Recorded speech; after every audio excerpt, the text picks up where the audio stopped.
melakukan ini apabila yang bersangkutan belum setuju, apalagi keluarganya. Jadi letter of consent yang kita pegang itu adalah salah satu yang memang menjadi acuan kita. Jadi ya doakan saja prosesnya bisa cepat, sesuai yang tadi Pak Waketum sudah sampaikan. Kemudian nanti kita akan langsung lanjut ke proses berikutnya untuk mereka sendiri agar segera bergabung. Baru saya bisa tahu, oh orang tuanya dan pemainnya benar rela membela merah putih, gitu kan? Kalau belum ada black and white-nya nanti salah saya. Ya, kita harus proper karena FIFA sangat ketat dalam naturalisasi. Ya, dengan pemain sepertinya akan kami dapatkan. Nah, selain itu Pak Erik juga ceritakan kalau surat tersebut harus mencakup persetujuan dari orang tua pemain yang akan dinaturalisasi. Jadi pemain yang ingin membela timnas Indonesia ini juga harus mendapatkan izin dari orang tua mereka.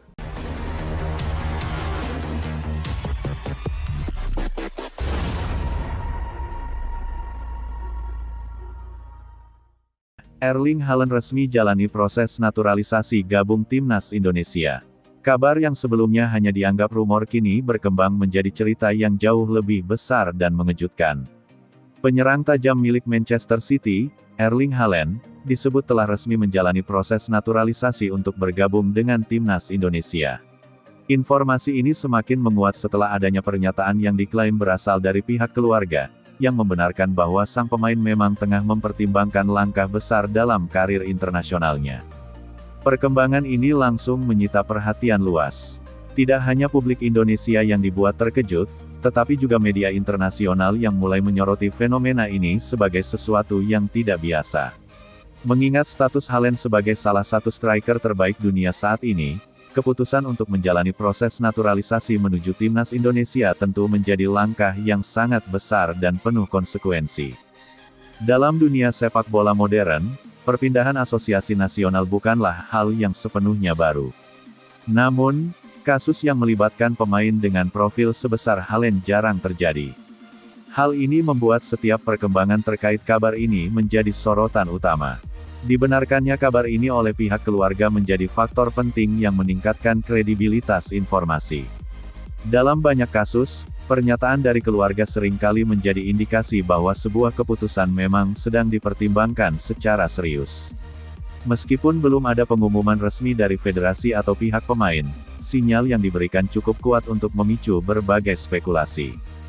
Jika benar proses naturalisasi ini berjalan, maka akan ada sejumlah tahapan yang harus dilalui.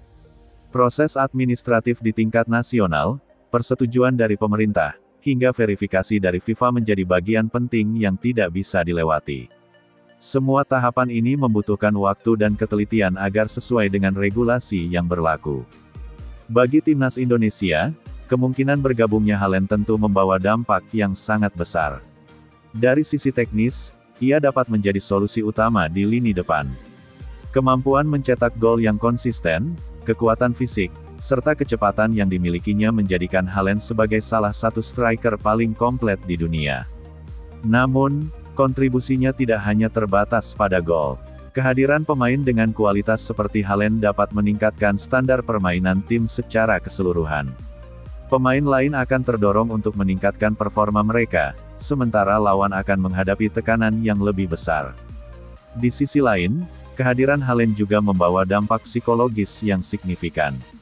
Bagi timnas Indonesia, ini adalah kesempatan untuk meningkatkan kepercayaan diri dalam menghadapi lawan-lawan kuat. Bagi lawan, ini adalah peringatan bahwa Indonesia bukan lagi tim yang bisa diremehkan.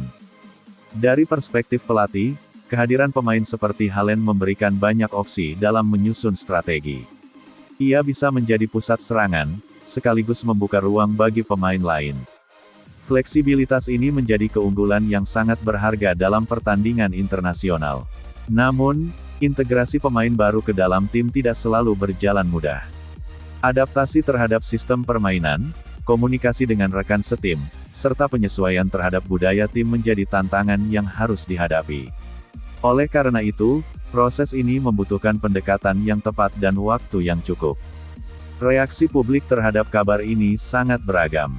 Sebagian besar menyambut dengan antusias, melihatnya sebagai peluang besar untuk meningkatkan kualitas timnas Indonesia. Namun, Ada juga yang bersikap skeptis, mengingat kompleksitas proses yang harus dilalui. Di media sosial, diskusi tentang kemungkinan ini menjadi topik yang sangat ramai. Banyak yang membayangkan bagaimana timnas Indonesia akan tampil dengan kehadiran Haaland. Tidak sedikit pula yang mengaitkannya dengan potensi peningkatan prestasi di level internasional. Media internasional juga mulai memberikan perhatian. Mereka melihat perkembangan ini sebagai fenomena yang menarik, sekaligus mencerminkan perubahan dalam dinamika sepak bola global. Indonesia, yang sebelumnya jarang menjadi sorotan utama, kini mulai masuk dalam radar perhatian dunia. Dari sisi komersial, dampak kehadiran Haaland juga sangat besar. Nama besarnya dapat menarik perhatian sponsor, meningkatkan nilai siaran, serta memperluas jangkauan pasar sepak bola Indonesia. Ini bisa menjadi momentum penting dalam pengembangan industri sepak bola nasional. Namun, penting untuk tetap menjaga keseimbangan. Pengembangan pemain lokal tetap harus menjadi prioritas. Kehadiran pemain naturalisasi harus dilihat sebagai pelengkap yang memperkuat tim, bukan sebagai pengganti. Dalam konteks ini, kehadiran Haaland bisa menjadi inspirasi bagi pemain muda Indonesia.